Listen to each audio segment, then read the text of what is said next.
The phone vibrated at 3:17 a.m., its glow harsh in the darkness. Ryder fumbled for it, heart racing as he saw Sarah's name. "Hey, don't worry," his wife's voice came through, casual despite the hour. "I'm at Jin's.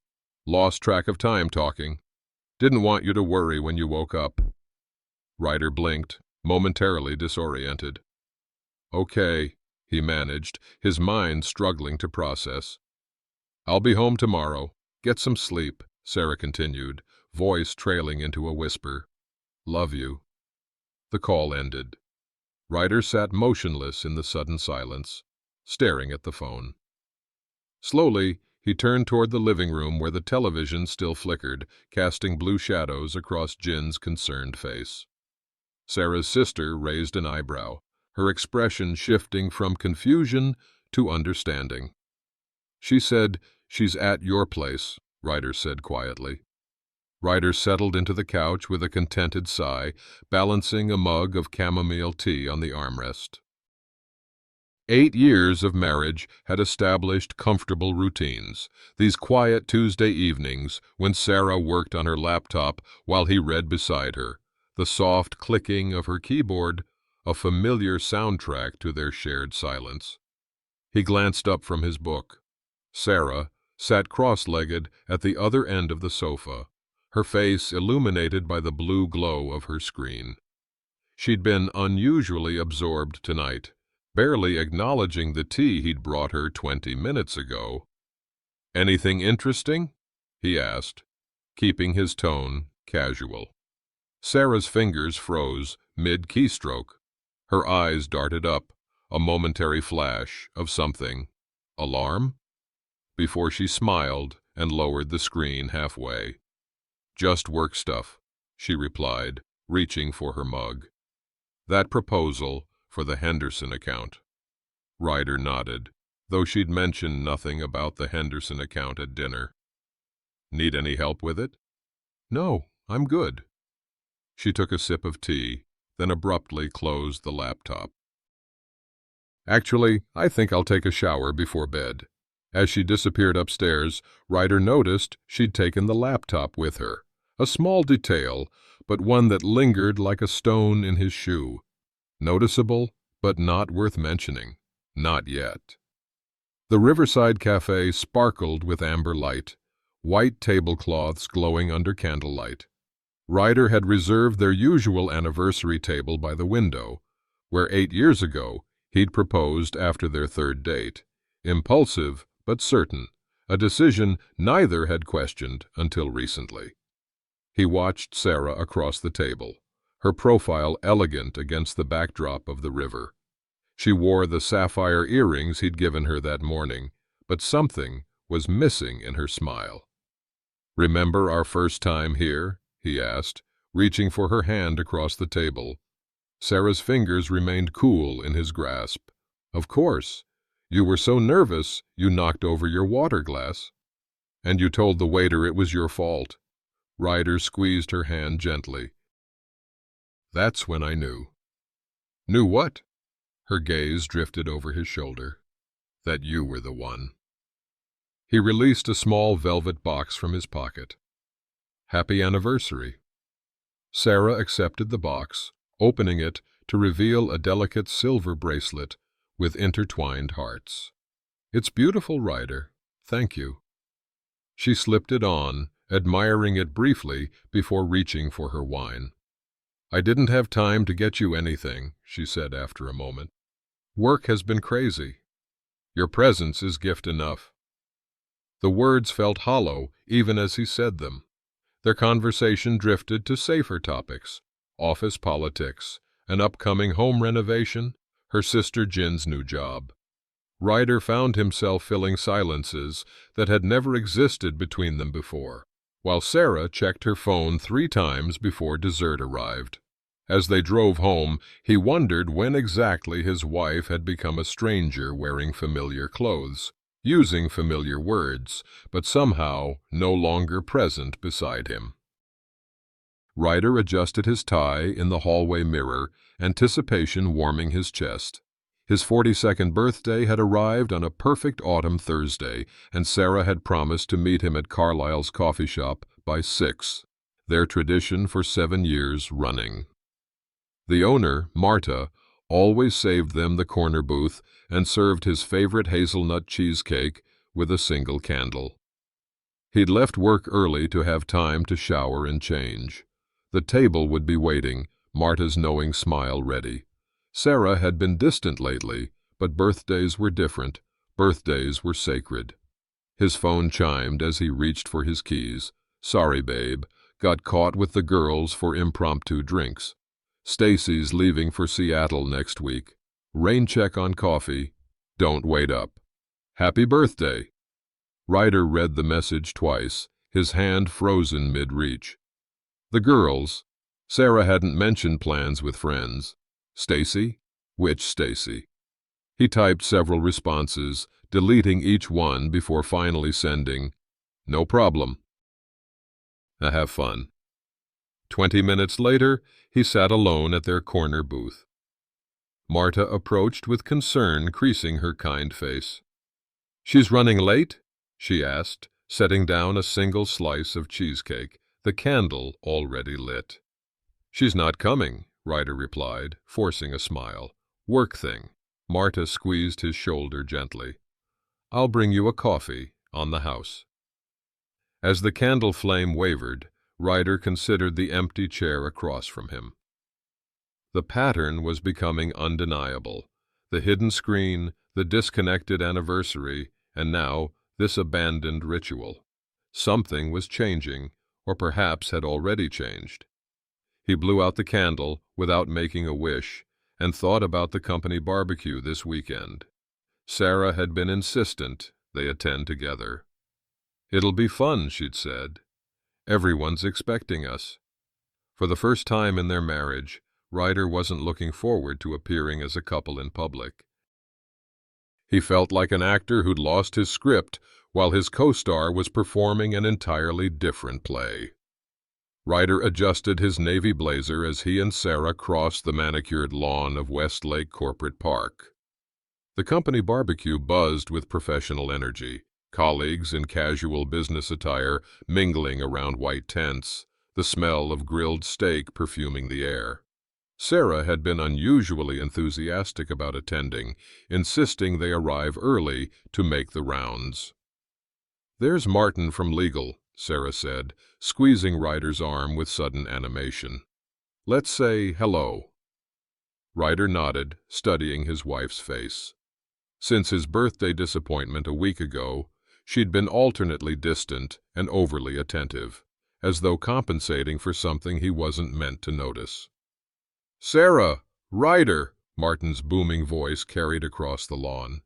"Didn't expect to see you two so early." "Wouldn't miss it," Sarah replied, her smile dazzling. "I've been telling everyone about the Peterson acquisition." Ryder blinked in surprise.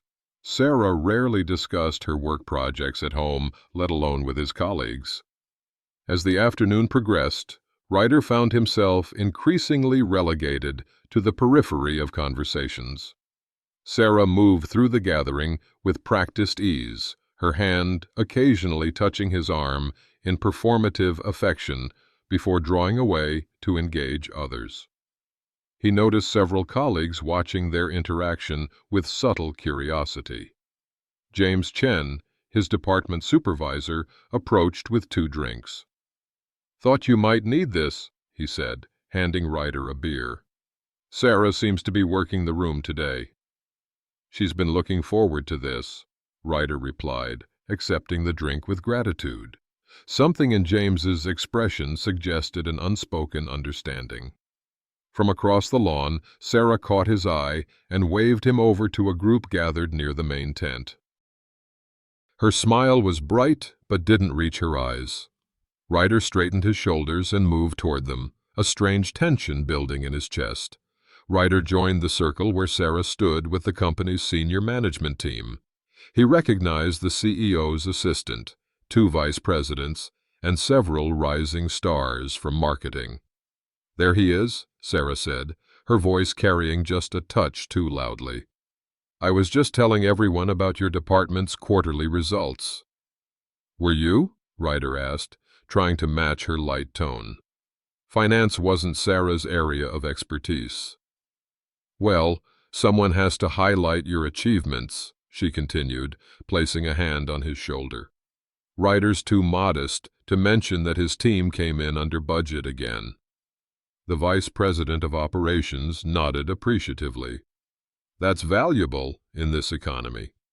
Oh, it's easy to stay under budget when you're not taking any risks, Sarah laughed, her fingers tightening slightly on his shoulder. My husband believes in playing it safe. Always has. The circle grew quiet, the shift in tone unmistakable. Some might call that responsible management, Ryder replied evenly. Sarah's laugh tinkled like breaking glass. Responsible, that's one word for it. Others might say, unambitious. She turned to the group. Did you know he turned down a promotion last year because it would mean more travel? Who does that in today's corporate climate? Ryder felt heat rising in his neck. It wasn't the right fit for our lifestyle. Our lifestyle, Sarah echoed, her voice dripping with sudden disdain. You mean your lifestyle. Some of us might want more than middle management and weekend gardening for the next 30 years. The circle of colleagues shifted uncomfortably. The marketing director cleared her throat and mumbled something about checking the dessert table.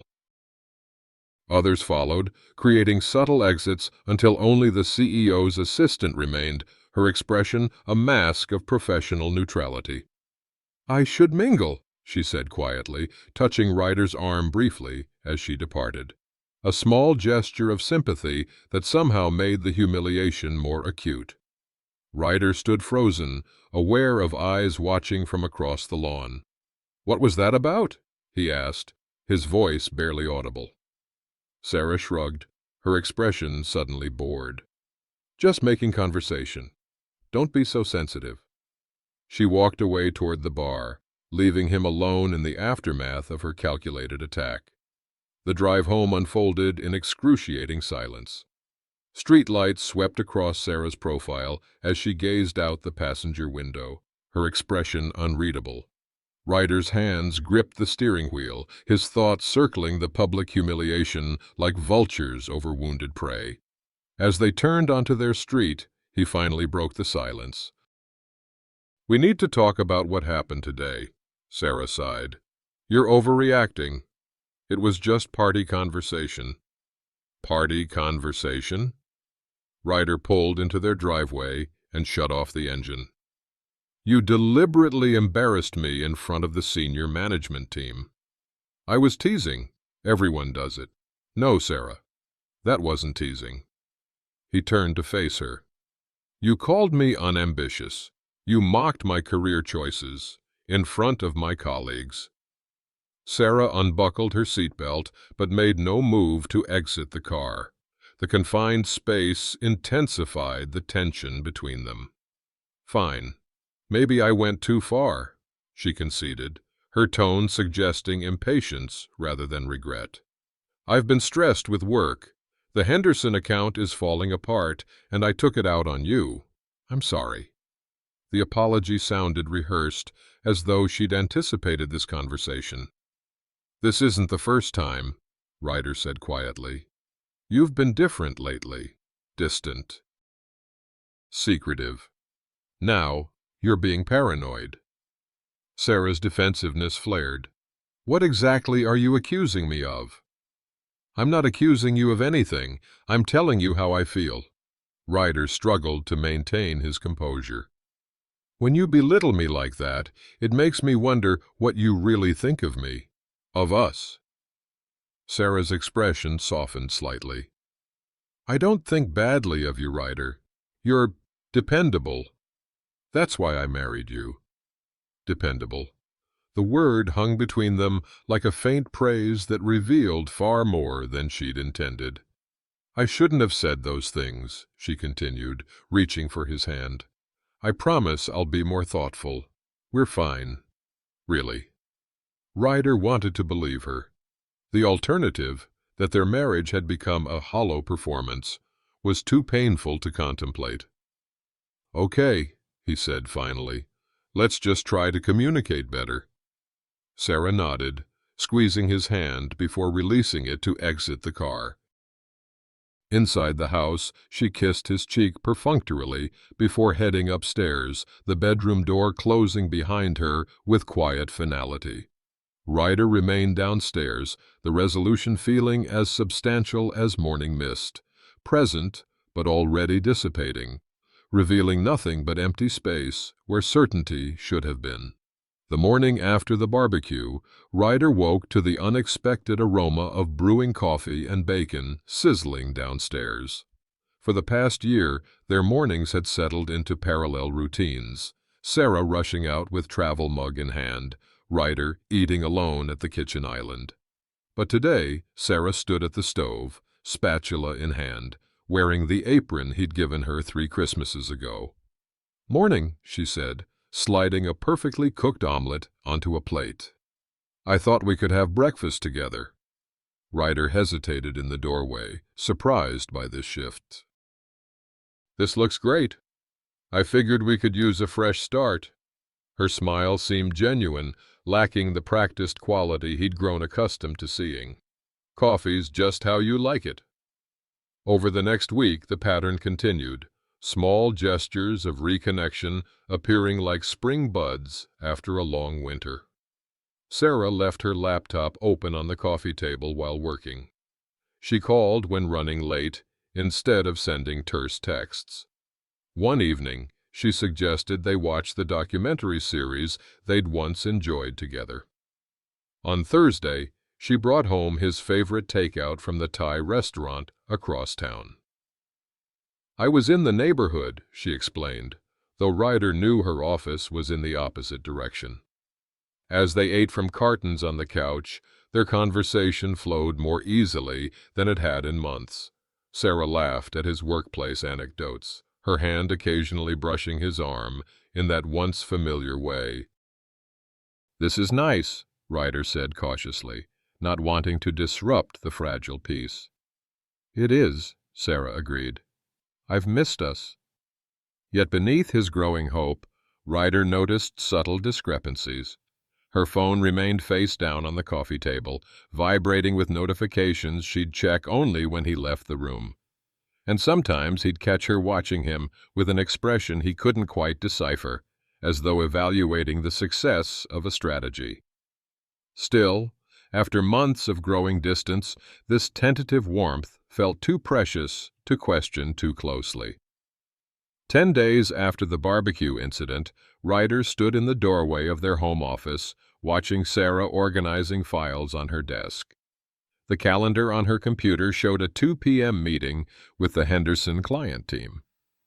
"What time will you be home tonight?" he asked, leaning against the doorframe. Sarah glanced up, momentarily startled. "Probably around 6. "Why?" "Thought we might try that new Italian place that opened downtown." "Sure, sounds good," she smiled, turning back to her work. Ryder nodded, then paused. "I thought you had the Henderson presentation today." "What?" Sarah's fingers stilled on the keyboard. "Your calendar shows a Henderson meeting at 2. "Oh, that." She waved dismissively. "It got rescheduled to yesterday. I forgot to update my calendar." "Yesterday?" Ryder frowned. "But you said you were having drinks with Melissa from accounting yesterday." Sarah's eyes flicked to her phone before returning to meet his. "Right. The meeting was in the morning. Drinks with Melissa were after work." "I see." Ryder kept his voice neutral. "How's the Henderson account going anyway? You mentioned at the barbecue it was falling apart." "It's stabilized." Sarah's explanation grew more elaborate. "The client had concerns about our targeting strategy, but I convinced them to try a hybrid approach. Actually, that's why I met with Melissa. She helped me rework the budget projections to accommodate the changes." Ryder nodded slowly, cataloging the details. "That's good to hear," So, dinner tonight around 6:30? Perfect. Her smile appeared slightly fixed as she returned to her screen. Walking away, Ryder recalled that Melissa had been on vacation last week, a fact mentioned by her husband at the barbecue. He'd seen the Instagram posts of their family in Hawaii. Something cold settled in his stomach as he pieced together these incompatible truths. Later that afternoon, a notification from their shared credit card app appeared on his phone, a charge from downtown parking garage, time-stamped during Sarah's supposed meeting with the Henderson team yesterday. The garage was nowhere near Sarah's office or any of their clients' locations. Ryder stared at the notification, the fragments of contradictions accumulating into a pattern he could no longer ignore. The Waterside Grill had been their special place since their first Valentine's Day together.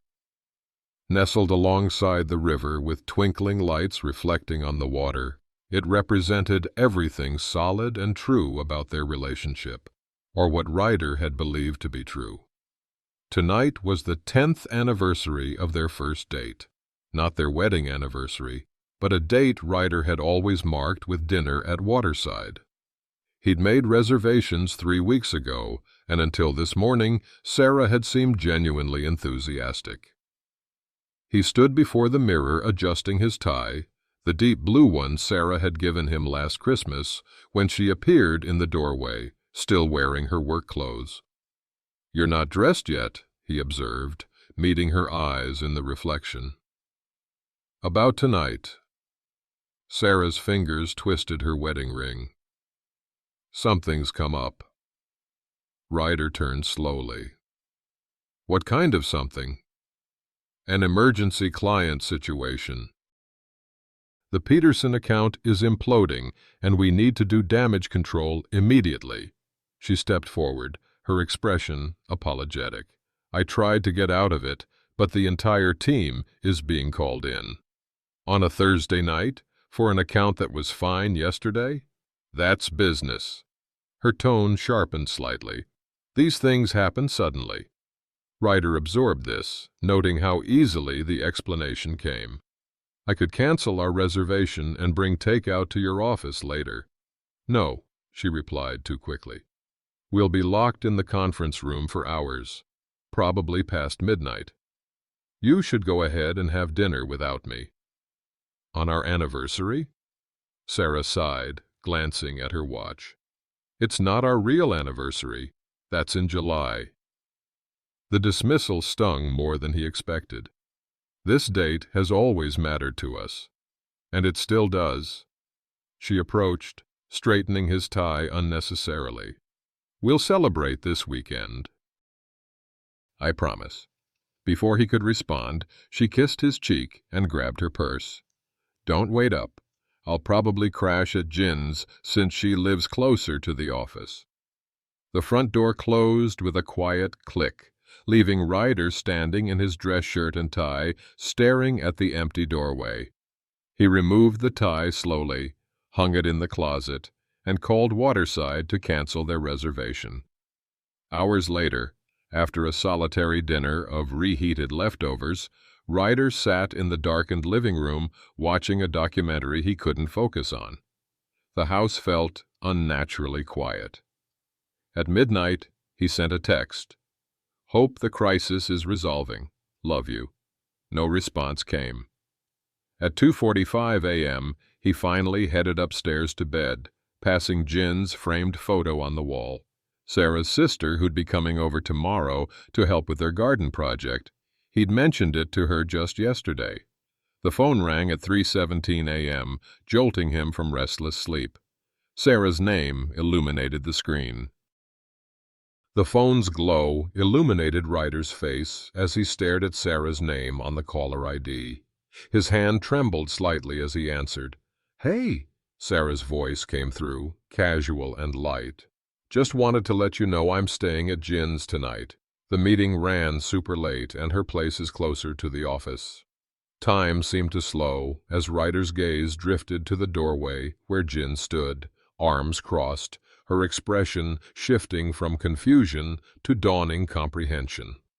The blue light from the television they'd been watching together cast eerie shadows across her face. "You're at Jin's?" Ryder repeated, his voice hollow. "Yeah, don't worry about me. I'll be home tomorrow afternoon." Sarah yawned audibly. "Sorry for waking you. Go back to sleep." Ryder couldn't form words, the contradiction between phone call and physical reality creating a surreal disconnect. His sister-in-law took a step forward, her face tightening. "Sarah," he finally managed, "Jin is standing right here in our living room." The silence that followed stretched like a chasm between worlds, the world of Sarah's lie and the world of undeniable truth. "What?" Sarah's voice shifted, a note of panic barely concealed beneath forced confusion. "That's impossible. I'm at her apartment right now." Jin moved closer, her expression a mixture of anger and sympathy. She held out her hand for the phone. "No," Ryder said quietly, "you're not." He ended the call, the screen going dark in his hand. In the sudden silence, the ticking of the grandfather clock in the hall seemed unnaturally loud. What had been suspicions and inconsistencies crystallized into an undeniable fact. His wife was deliberately lying to him, not in omission or exaggeration, but in a complete fabrication delivered without hesitation. "Ryder," Jin whispered, "I'm so sorry." He nodded, unable to speak, as the foundations of his marriage cracked beneath him. Ryder sat at the kitchen table, 2 coffee cups before him, sunlight streaming through the windows with cruel brightness. He'd barely slept, the hours filled with circling thoughts and scattered memories re-examined through this new lens of certainty. Jin had offered to stay, but he needed to face this alone. The sound of a key in the front door came just after 9. He listened to Sarah's familiar footsteps in the hallway, the rustle of her purse being set down, her light humming stopping abruptly when she noticed him in the kitchen. "You're up early," she said, composing her features into casual normalcy. "Where were you last night?" Ryder asked, his voice steady. Sarah hesitated, then continued into the kitchen. "I told you. The Peterson crisis." "Stop." The word came out sharper than he'd intended. "You called me at 3 in the morning and said you were staying at Jin's." "Right, after the meeting. Jin was here, Sarah." "She was sitting in our living room when you called." Sarah froze, her hand halfway to the coffee pot. For a moment, naked panic flashed across her face before she recovered. "You must have misunderstood," she attempted. "I said I was staying near Jin's, not at Jin's." "That's not what you said." Ryder pushed the second coffee cup toward her. "And that's not the point. Where were you?" Sarah's shoulders stiffened as she realized denial wouldn't work. "With friends." "Which friends?" "Does it matter?" Her tone shifted to defensive irritation. "I needed space, okay? Things have been tense between us, and I needed a night away to think." "Then why not just say that?" Ryder's calm persistence seemed to unnerve her more than anger would have. "Why construct an elaborate lie?" "It wasn't elaborate." Sarah rolled her eyes, reaching for her coffee. "It was a small white lie to avoid a big, dramatic conversation. Like the one we're having now? Exactly like this one." She sighed with exaggerated patience. "You're making a mountain out of a molehill, Ryder. I misspoke about being at Jin's. It's not that big a deal." Ryder studied his wife's face, the person he'd shared a bed with for 8 years, whose expressions he thought he knew by heart. There was no remorse there, not even discomfort at being caught in a lie, only annoyance at the inconvenience of confrontation. "It is a big deal," he said quietly. "It's part of a pattern. The hidden screens, the inconsistent stories, the missed occasions. Who are you with when you're not with me? Nobody! Sarah's exasperation flared. God, is that what this is about? You think I'm having an affair? Seriously, Ryder, not everything is a soap opera. I don't know what to think anymore. His voice remained steady despite the churning in his stomach. I just know you're not being honest with me. Fine. Sarah set her cup down with a sharp click. I lied about where I was because I knew you'd overreact, just like you're doing now. I needed space, and I took it. End of story. She turned to leave, conversation concluded in her mind. Sarah, Ryder's quiet voice stopped her at the doorway. This isn't about one lie. It's about trust. And right now, I don't know if I can trust anything you say. She didn't turn around. That's your problem, not mine. The words fell between them like stones as she walked away. The afternoon light gradually faded from the windows as Ryder sat motionless in his favorite chair. Sarah had left hours ago, taking her purse and car keys without explanation of where she was going. The house creaked and settled around him, familiar sounds in a space that suddenly felt alien. On the mantel, their wedding photo watched him, younger versions of themselves gazing at each other with genuine joy. He remembered that day with perfect clarity, the certainty he'd felt, the absolute conviction that they were building something lasting and true. Where had it gone? When had truth become optional in their marriage? More importantly, when had he started accepting its absence? He moved through the rooms like a ghost, seeing their shared life with new eyes. The bookshelf where their tastes intermingled. The kitchen where they'd cooked Sunday dinners in the early years. The garden they'd planned together during that first hopeful spring. In their bedroom, he opened Sarah's closet, breathing in the familiar scent of her perfume. Her clothes hung in neat rows, her shoes arranged precisely, a person who valued order and appearance. He'd always admired that about her. Now he wondered if the perfect exterior concealed nothing but hollow space. He sat on the edge of their bed, where they'd whispered dreams in the darkness, where they'd held each other through disappointments and celebrations. 8 years of shared sleep, shared breath. How much of it had been real? As darkness fell, Ryder didn't bother turning on lights. The shadows matched his interior landscape, a formless void where certainties had once existed. What remained when trust was gone? What was a marriage without truth at its foundation? His father's voice came back to him suddenly, a conversation from decades ago after a childhood friend had betrayed a confidence. The hardest thing in life, son, is knowing when to keep faith and when to walk away. Sometimes loving someone means staying, despite their flaws. Other times, it means loving yourself enough to leave. At the time, the words had seemed abstract, adult wisdom beyond his comprehension. Now, they resonated in his chest like a bell being struck. The question wasn't whether Sarah had lied.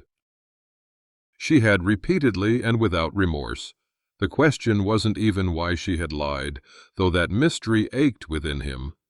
The real question, forming slowly in the gathering darkness, was simpler and infinitely more difficult. What was he going to do about it? The doorbell's chime roused Ryder from a fitful sleep on the living room couch. Morning light spilled through the blinds he hadn't bothered to close. Sarah hadn't returned home. He opened the door to find Jin on his porch, holding a cardboard tray with 2 coffee cups and a paper bag. "Thought you might need this," she said, her usual brightness subdued. "I brought breakfast." Ryder stepped aside to let her in, grateful for the company, yet apprehensive about the conversation to come. They settled at the kitchen table, where just yesterday he'd confronted Sarah. Family photos watched from the wall, holiday gatherings, and vacation snapshots where everyone smiled easily. "Sarah didn't come home," he said, accepting the coffee. Jin nodded, her expression carefully neutral. "I figured. She called me this morning. To coordinate stories? To check if I'd told you anything?" Jin looked down at her cup. "She doesn't know I'm here." Ryder took a sip of coffee, gathering his courage. "How long have you known?" The question hung between them, heavy with implication. Jin's shoulders sagged slightly. "About her lying? A while." She met his eyes directly. "Not specifics, just patterns. Why didn't you say something?" "She's my sister." Jin's voice held a mixture of loyalty and regret. "And I kept thinking it was temporary, that she'd snap out of it." "This isn't new behavior, is it?" Ryder asked, already knowing the answer. Jin shook her head slowly. "She's always had a complicated relationship with the truth. Even as kids, she'd create these elaborate stories." She hesitated. "But with you, I really thought she'd changed." "When did you first notice it hadn't stopped?" "Last Christmas. She told you she was shopping, but I saw her at Riverview Mall with someone. When I mentioned it later, she made me promise not to say anything." Jin's fingers tightened around her cup. "I should have told you then." "Would I have believed you?" Ryder asked softly. "Probably not," Jin admitted. "You've always seen the best in her." "Do you know who she's with when she disappears?" Jin shook her head. "I've asked, but she deflects. I don't think it's just one person. It's more like she has this whole separate life she's created." She reached across the table, briefly touching his hand. "I'm so sorry, Ryder. I feel like I've betrayed you too by staying silent." "You didn't make her choices," he said, finding surprising calm in his voice. "But I need to understand. Is this who she truly is? Has it always been this way?" Jin's gaze drifted to the family photos. "I think Sarah has never really known who she is. She becomes whoever she thinks people want her to be, and then resents them for it." She looked back at Ryder, her eyes sad but clear. "With you, she tried to be the faithful wife, but she can only maintain any version of herself for so long before she feels trapped." The word settled into Ryder's chest, not as a fresh wound, but as confirmation of what he'd begun to suspect. "What would you do?" he asked quietly. "That's not for me to say." Jin stood, gathering her purse. "But I will tell you this. My sister won't change. Not without wanting to. And right now, she doesn't even see a problem." The afternoon sun slanted through the window as Ryder sat in his small home workshop. This space had always been his sanctuary, a place where broken things could be mended, where order could be created from chaos. The rich scent of wood polish and the lingering traces of sawdust grounded him as his mind drifted to another workshop from long ago. He was 19 again, standing in his father's garage, the summer before college. His high school girlfriend had been stringing him along for months, constantly breaking up, only to return with tearful apologies and promises to change. "I just don't understand why she does it," he told his father, perched on a workbench while the older man meticulously sanded a cabinet door. "One day she loves me, the next day she needs space." His father had continued working, the rhythmic strokes of sandpaper against wood creating a meditative backdrop. Robert Miller had never been a man of many words, but when he spoke, his son listened. "There's something you need to understand about relationships, Ryder." His father blew sawdust from the surface, examining his work with careful eyes. "They're like these cabinet doors I'm making." He held up the door. See how the grain runs straight and true here? That's integrity. Without it, doesn't matter how pretty the wood is, it'll warp under pressure. He ran his fingers along the edge. Some people have crooked grain. Not their fault necessarily, just how they grew, but no amount of sanding will straighten it. So you're saying I should break up with Angie? Ryder had asked, uncertain. I'm saying there's a difference between accepting someone's flaws and denying their nature. His father had set down his tools and faced him directly. Son, the measure of a good relationship isn't how much you're willing to endure. It's how much truth exists between you. But I love her, Ryder had insisted, the fervor of youth in his voice. Love without truth is like a house built on sand. His father picked up a jar of stain, opening it deliberately. You can make it beautiful, but it won't stand. His father had dipped a cloth into the stain, applying it with smooth, even strokes. The hardest lesson I ever learned was that sometimes the most loving thing you can do for yourself and the other person is to walk away. Isn't that giving up? No. The word had been firm, certain. Giving up is staying in something false because you're afraid of being alone. Real courage is facing the truth even when it hurts. In the present, Ryder ran his hand along the edge of the workbench his father had helped him build when he and Sarah bought this house. The wood was solid oak, chosen for its straight grain and stability, qualities his father had valued in furniture and in life. The measure of a good relationship is how much truth exists between you, Ryder whispered to the empty room, the words as clear now as they had been 20 years ago. His father had been right about Angie, and now, with painful clarity, Ryder realized he was right about Sarah too. As evening settled over the house, Ryder moved with quiet purpose through rooms that had witnessed 8 years of his marriage. In each space, memories lingered like ghosts, some beautiful, some distorted by the new lens of understanding through which he now viewed them. He paused before the hallway mirror where he'd adjusted his tie for their anniversary dinner, seeing his reflection with startling clarity. The confusion that had clouded his features for months had lifted. In its place was something unexpected, not the devastation he'd anticipated, but a calm certainty. In his home office, Ryder opened his desk drawer and removed a small leather-bound notebook. He began to write methodically, listing dates, inconsistencies, and patterns, not in anger or accusation, but as a man documenting reality to prevent future gaslighting of himself or by himself. The scratching of pen against paper filled the silence with purpose. When the chronicle was complete, he closed the notebook and placed it in his briefcase. Next, he opened his laptop and drafted an email to the family attorney who had handled his father's estate. The message was brief, direct, requesting an appointment to discuss divorce proceedings. The word appeared on screen without the emotional charge he'd expected. Divorce.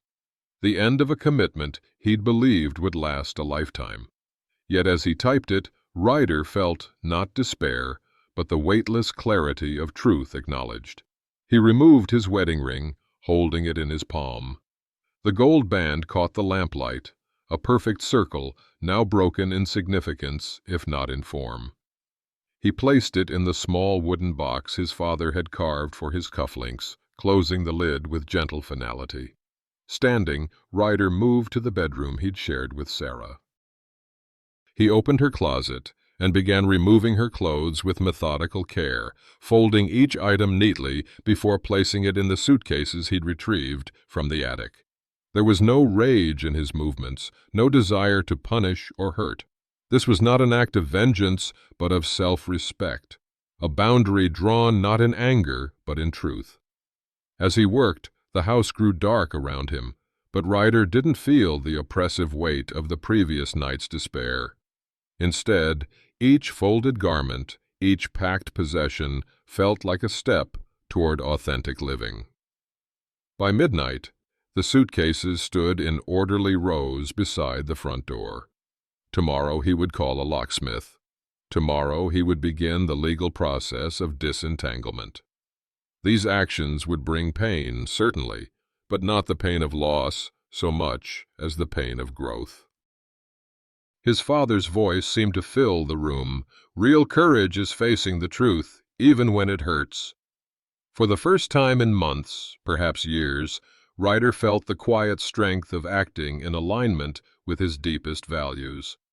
The marriage was over, but he was finding himself again. Sunlight streamed through the bedroom window as Ryder stood before Sarah's open closet. The row of neatly hung clothes, designer blazers, silk blouses, cocktail dresses, represented a life carefully curated for appearance. He'd completed the packing of her everyday items the night before. Now remained the final task, her most treasured possessions. He removed each garment with deliberate care, folding expensive fabrics with the same precision Sarah herself would use. There was something meditative in the process. Each fold, each careful placement into the leather suitcases he'd purchased for their honeymoon to Italy. As he worked, memories surfaced and receded like gentle waves. Sarah wearing the blue dress at his company dinner, the cashmere sweater on Christmas morning, the black silk blouse on their last anniversary. Yet the memories no longer carried their emotional sting. They were simply moments from a shared past that no longer defined his future. In her jewelry box, he found items he'd given her over the years: the pearl earrings for their first anniversary, the sapphire pendant for her 30th birthday. Each piece he wrapped in tissue paper and placed in a velvet pouch, treating them with respect despite their tarnished significance. When he reached for her wedding ring dish, he paused, noticing it was empty. Had she stopped wearing it, or simply misplaced it? The question arose without accusation, merely observation. From the dresser drawers to the bathroom cabinet, Ryder continued his methodical task. Occasionally, his hands would hesitate over an item: her favorite perfume, a shared photo, moments of natural resistance to the dismantling of 8 years. Yet each time, renewed determination would follow, his movements regaining their purposeful rhythm. By mid-morning, the closet stood empty, the drawers cleared. 6 suitcases and boxes lined the wall, containing a life being respectfully but firmly removed from his own. The room felt strangely peaceful, not the hollow emptiness of loss, but the clean simplicity of truth. Ryder closed the final suitcase and carried it downstairs to join the others by the front door. Phase 1 was complete. The locksmith's van pulled into the driveway precisely at 1 o'clock.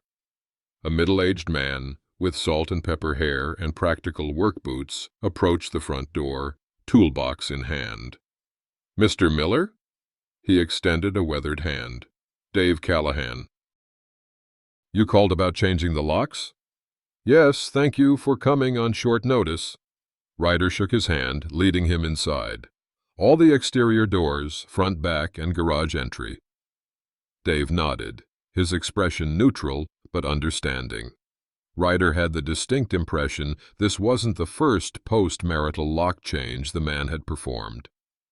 "Standard procedure," Dave said, examining the front door hardware. "I'll replace all the cylinders with new ones, give you a set of 4 keys. Any specific type you're looking for?" "Something secure but not complicated." Dave pulled tools from his box. "Going through a separation?"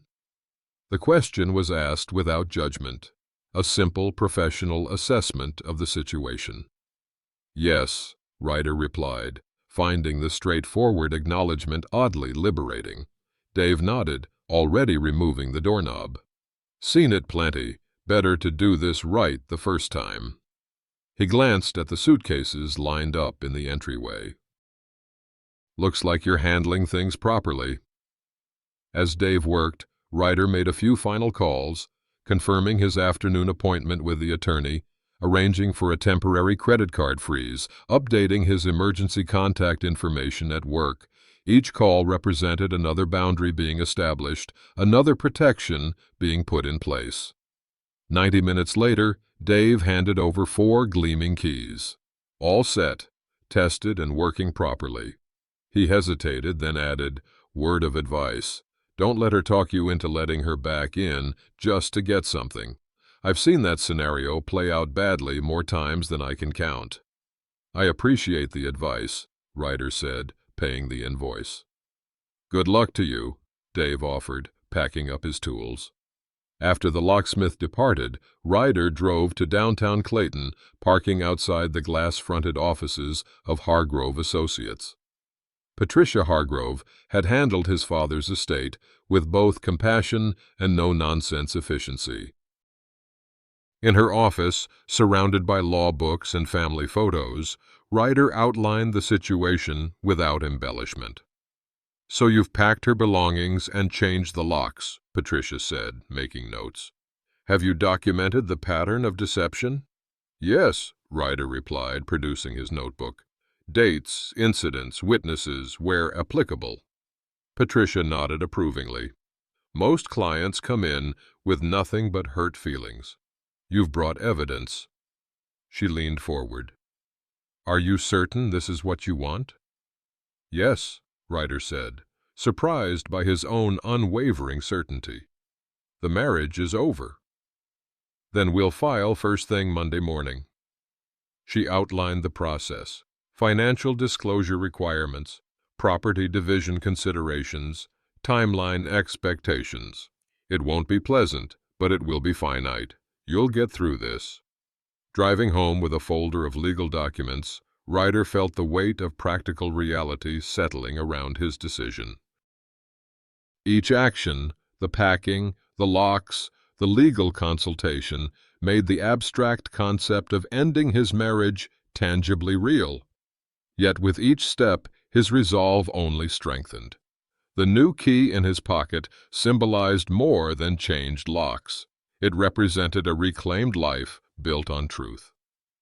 Twilight was settling over the neighborhood when Sarah's car pulled into the driveway. Ryder stood in the living room window, watching her approach the house, her movements casual and unaware. He'd been waiting 3 hours since returning from the attorney's office, using the time to prepare himself for this final confrontation. The sound of a key sliding into the lock, followed by confusion as it failed to turn. Then came the knock, light at first, then increasingly insistent. Ryder opened the door, but remained in the threshold, neither inviting her in nor stepping outside. Sarah's expression shifted from annoyed to disbelieving as she took in the suitcases visible behind him. "What's going on?" "My key doesn't work. I've changed the locks," Ryder stated simply. Her eyes widened. "You did what? Why would you?" She tried to step past him, but he remained firmly in place. "Your things are packed. Everything's there. Clothes, jewelry, personal items." His voice remained level, neither accusatory nor apologetic. "You went through my things?" Anger flashed across her face. "You had no right." "I had every right. This is my house, too." "So what? You're locking me out of my own home because I stayed out one night?" Sarah's voice rose, indignation replacing shock. "This is ridiculous, Ryder, even for you." "This isn't about one night," he replied calmly. "It's about a pattern of deception that's been going on for months, possibly years." "Oh, please," she scoffed. "A few white lies, and you're having some kind of breakdown." She tried another approach, her tone softening. "Look, I know I messed up.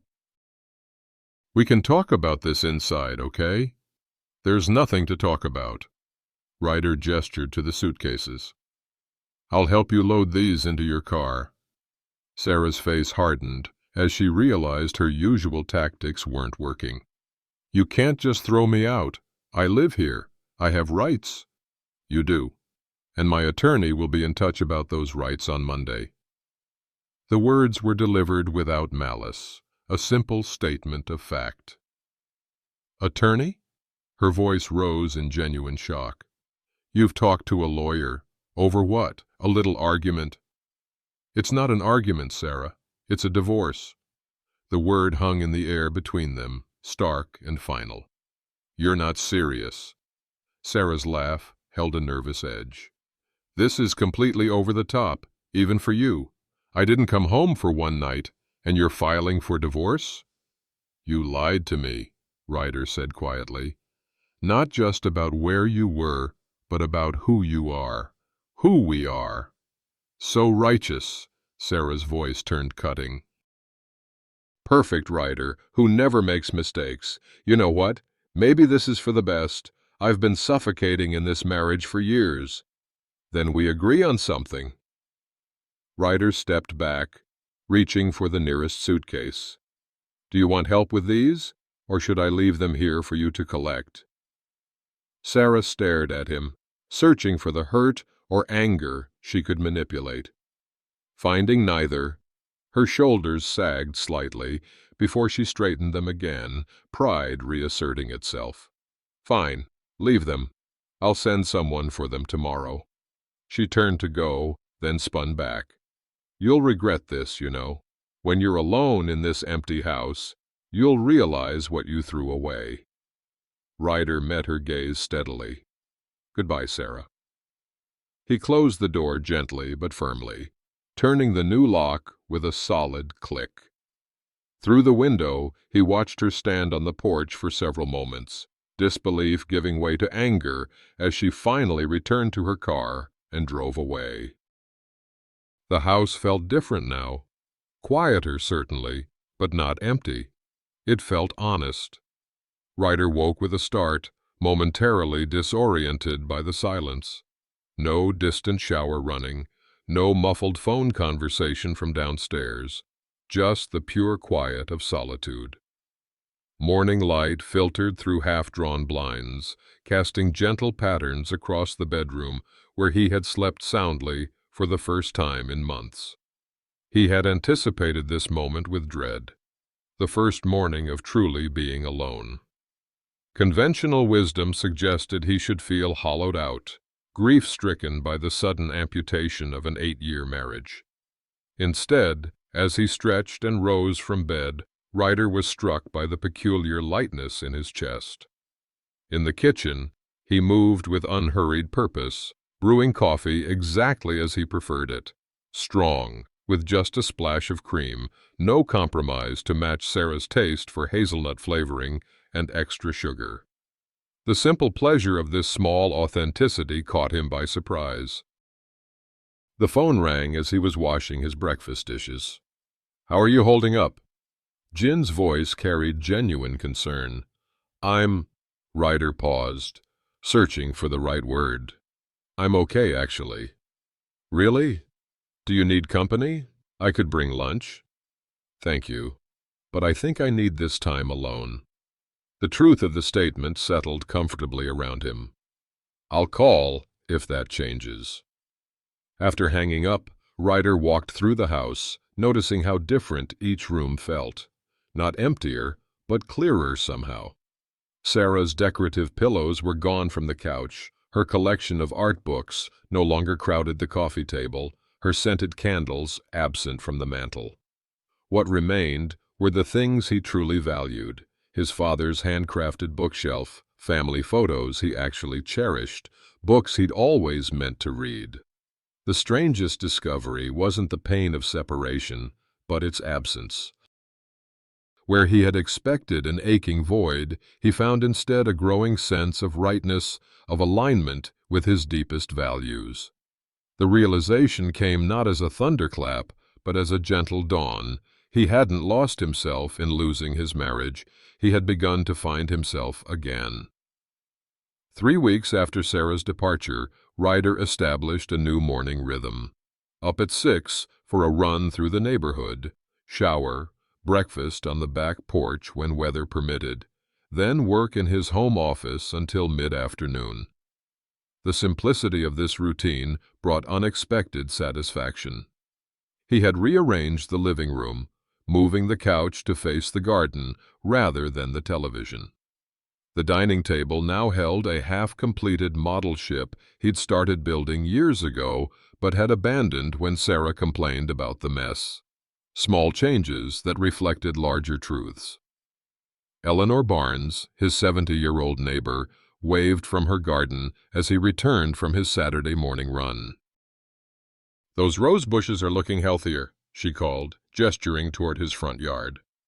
Ryder paused at the fence between their properties. "I finally figured out what they needed." "Attention," Eleanor nodded knowingly. "Plants are like people that way. Would you like to come over for coffee?" The invitation came naturally, surprising him. "I just made banana bread." 20 minutes later, they sat on his back porch, the conversation flowing with unexpected ease. "I wondered how you'd manage," Eleanor admitted, stirring her coffee.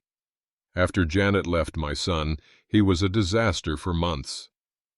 "I think I've been preparing for this longer than I realized," Ryder replied. Eleanor studied him with shrewd kindness. "You seem lighter, somehow. More present." "That's exactly it." Ryder found himself sharing more than he'd intended. "I expected to feel diminished, but instead I feel authentic." At work, colleagues noticed the change as well. James Chen commented during their weekly department meeting, "Whatever you're doing differently, Miller, keep it up. Your quarterly projections were the clearest I've seen."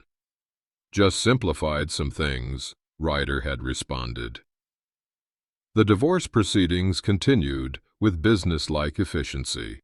Sarah had hired an aggressive attorney who made demands that once would have intimidated Ryder into concession. Now he simply let Patricia handle the legal maneuvering while he focused on rebuilding his life one authentic choice at a time. He joined a local woodworking club, reviving the skills his father had taught him. He reconnected with friends he'd gradually lost touch with during his marriage. He donated half his wardrobe, keeping only clothes he actually enjoyed wearing. Each small decision felt like reclaiming territory long surrendered, not in bitter conquest, but in peaceful rehabilitation of his own life. 6 months after their separation, Ryder sat alone at Carlyle's coffee shop, the very place Sarah had abandoned him on his birthday. He'd reclaimed it gradually, first ordering takeout, then working on his laptop in a corner table, finally returning to his favorite corner booth where Marta still greeted him by name. He was reviewing architectural plans for a pergola he planned to build when the bell above the door chimed. Looking up reflexively, Ryder saw Sarah enter, her hair styled differently, wearing an unfamiliar leather jacket. She scanned the cafe, freezing momentarily when she spotted him. For a heartbeat, Ryder considered pretending not to see her. Instead, he acknowledged her with a simple nod. To his surprise, she approached his table. "Ryder," she said, her voice carrying that familiar musical quality that once enchanted him. "I didn't expect to see you here." "Hello, Sarah." He gestured to the seat across from him without rising. "How are you?" She slid into the booth with practiced grace. "Good. Busy with the new position at Westlake?" Her eyes assessed him carefully. "You look well. Really well, actually." "Thank you. I am." An awkward silence stretched between them, filled with unasked questions. Sarah broke it first. "I drive by the house sometimes," she admitted. "You've done some work on the garden." "Just simplified things. Removed what wasn't thriving." Her lips curved in a slight smile. "Subtle, Ryder." "Not intentionally." He closed his laptop. "How's your new place?" "It's fine. Downtown apartment. Closer to everything." She leaned forward slightly. "You know, I've been thinking lately. Maybe we acted hastily. We had 8 years together, and then suddenly..." It wasn't sudden, Ryder interrupted gently. It was a long time coming. Sarah's expression shifted, the familiar calculation returning to her eyes. People make mistakes, Ryder.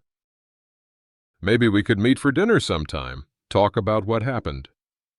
I appreciate the offer, he said, surprising himself with how easily the words came.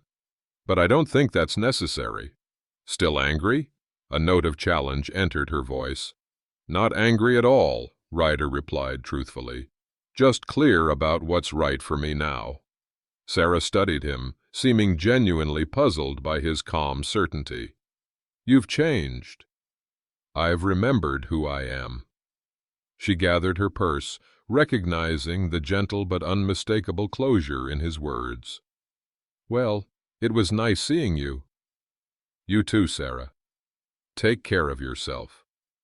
As she walked away, Ryder felt no regret, no lingering questions, no reopened wounds, only the quiet confirmation that his path forward lay in a different direction than the one they had traveled together. Marta approached with a fresh cup of coffee. Everything okay? Yes, Ryder said, opening his laptop again to the plans for the pergola he would build himself. Everything is exactly as it should be. The pergola stood complete in Ryder's backyard, its wooden beams reaching toward the sky like open hands. 1 year had passed since the night of the 3 a.m. phone call that had changed everything. Now, on a perfect autumn afternoon, Ryder sat beneath his handiwork, watching golden light filter through the slats he'd crafted with his father's tools. The garden around him had been simplified. Fewer plants, but healthier ones, each given the space and attention it needed to thrive. Much like his life now, the divorce had finalized 6 months ago with surprisingly little drama. Sarah had eventually accepted the inevitability once she recognized the quiet certainty in Ryder's eyes. He ran his fingers along the smooth oak of the bench he'd built, feeling the straight grain his father had once used to teach him about integrity. The lessons had come full circle. Truth, he'd discovered, wasn't just something you spoke. It was something you lived. The journey hadn't been entirely solitary. Jin remained a steadfast presence, their relationship deepening into a friendship untethered from her role as Sarah's sister. Eleanor next door checked in regularly with baked goods and practical wisdom. His colleagues had gradually stopped walking on eggshells around him, responding instead to the authentic person he'd become. What surprised Ryder most wasn't the peace he'd found, but how that peace had transformed his understanding of love itself. True love, he now recognized, wasn't about enduring deception to maintain appearance. It was about honoring truth, even when that truth led to endings rather than continuations. He hadn't sought another relationship, finding unexpected contentment in his own company.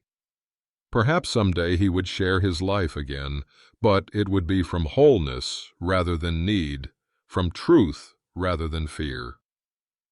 As twilight approached, Ryder gathered his gardening tools and headed inside. The house embraced him, no longer an empty shell, but a sanctuary of authenticity. The pain that had once seemed unbearable had become the doorway to the most profound gift, the courage to live in alignment with his deepest values, and the discovery that on the other side of fear lay not emptiness, but freedom.